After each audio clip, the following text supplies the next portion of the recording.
Evening to you. Hope you had a great day today. This is a Kenwood PS30 linear power supply. This is a pretty nice little power supply. It's rated at 20 amps, kind of, I don't know, 50-50 duty cycle. And the document says it's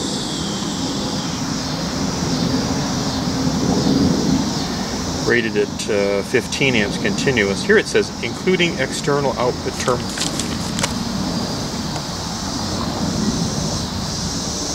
Which is this little, there's a little barrier strip on the back.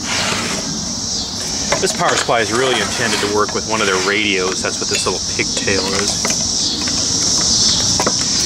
What's interesting is the document says that's 15 amps continuous. Here, right on the chassis, it says 5 amps continuous, or 5 amps.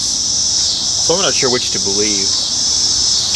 And this goes in the back of a, I believe a TS, would fit a TS 120 transceiver. It may fit a TS 180 transceiver also. It's kind of interesting because there are 6 contacts here, 4 of which are power. They've got 2 sets of contacts paralleled up for the power and the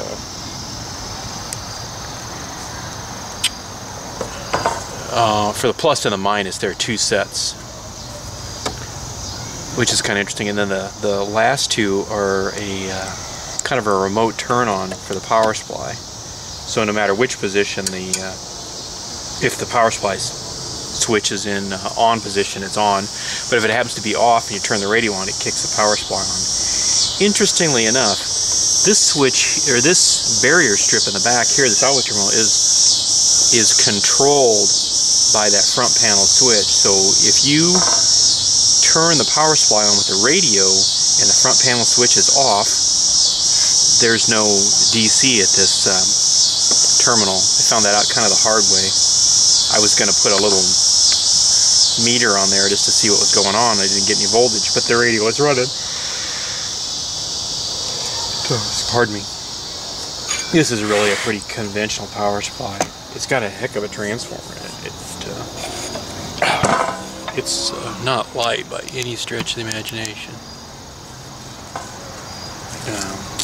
I suppose you can find a document online. It actually has there's a fuse here. I believe that's for the primary. Yeah. Depending on whether you run it at 120 or 220, that fuse changes. So if you're running it at 120, it's 6 amp. If you run it at 220, I believe it's 4 amp. There's also a fuse, I don't know if you can see this or not. It goes from the filter cap positive right to the collector of the 2 transistors, which are kind of in parallel, except for the emitters have a load sharing resistor, which is a pretty small value. And that fuse there is like 20 amps. And this one looks like it's been taxed a couple times. It's a little pigtail fuse. I don't see any. I was going to say a clever mod might be to bring that fuse maybe out to the real world, but there's little room on the back of this, and the heat sink's covered up. Pretty nice. Like I said, that transformer is pretty massive. The input voltage is switchable. There's a little selector switch on the back.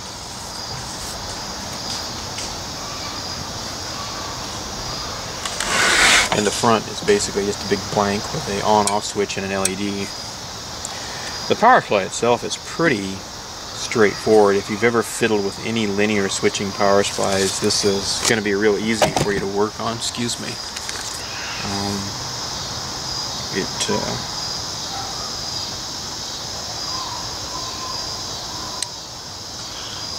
uses just kind of a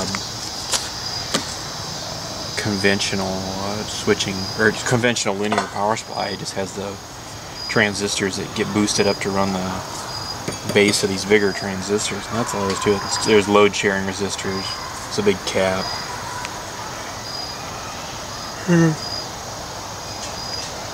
really aren't any terrible big surprises in here. If this goes bad, it shouldn't be too hard to troubleshoot. The circuit board is mounted on the bottom, but you can take this. You could take this bottom off if you want to, but the transformer and all that stuff's going to come falling out.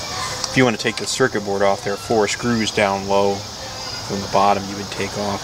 Basically, this entire thing is metal, amazingly enough. This face is cast. It kind of has that, I don't know, kind of 60s, 70s Japanese transistor, or transistor stereo look and feel, and kind of that smell. It's kind of a cool power supply. There is an adjustment in there for the output voltage, although the book doesn't say anything about it. It's really pretty basic. Yeah, we'll work with a TS-180. And they were kind enough to put a schematic in this manual. This manual's only 4 pages.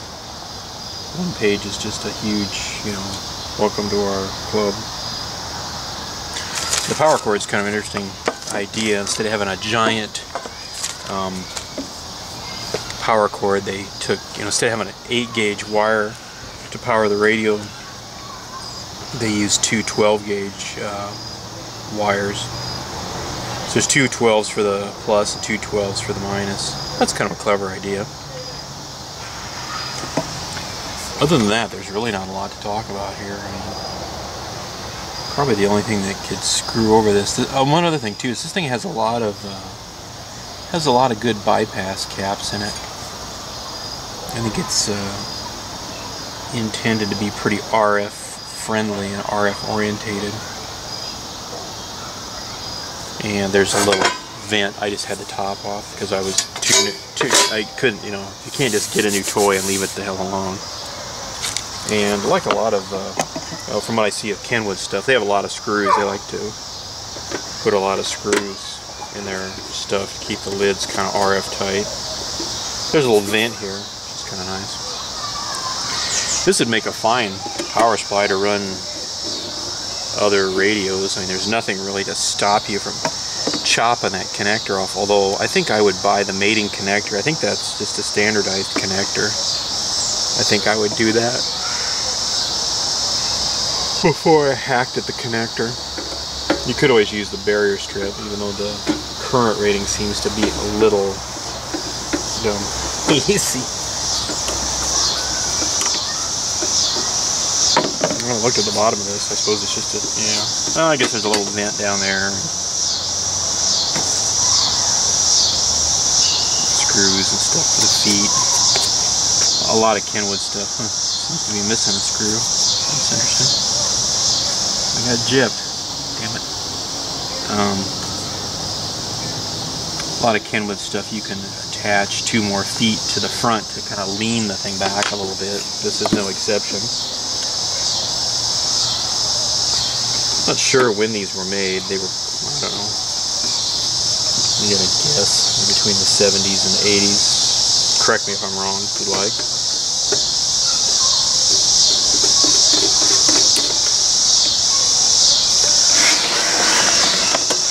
This would be a really nice power supply for your station, just to run about any little trinket, I think. I don't see why not.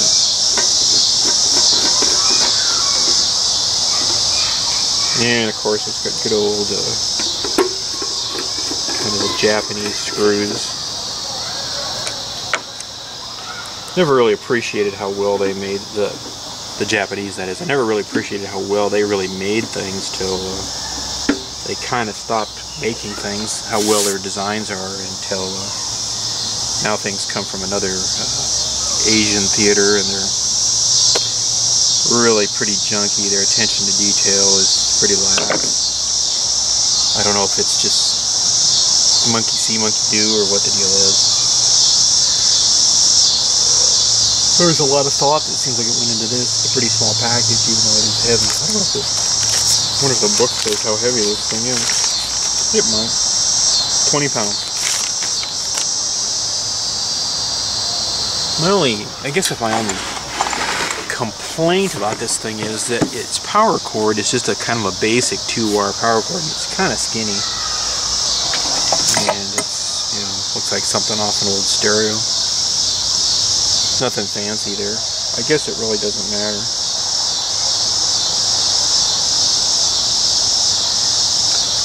Well, that's all there is about this. I mean, this isn't a real review or anything. It's just kind of a, I don't know, whatever it's worth. Anyway, if you have any questions or comments, I'm sure they have some other power supplies. They probably updated them as time went on. So, take her easy. Have a good day.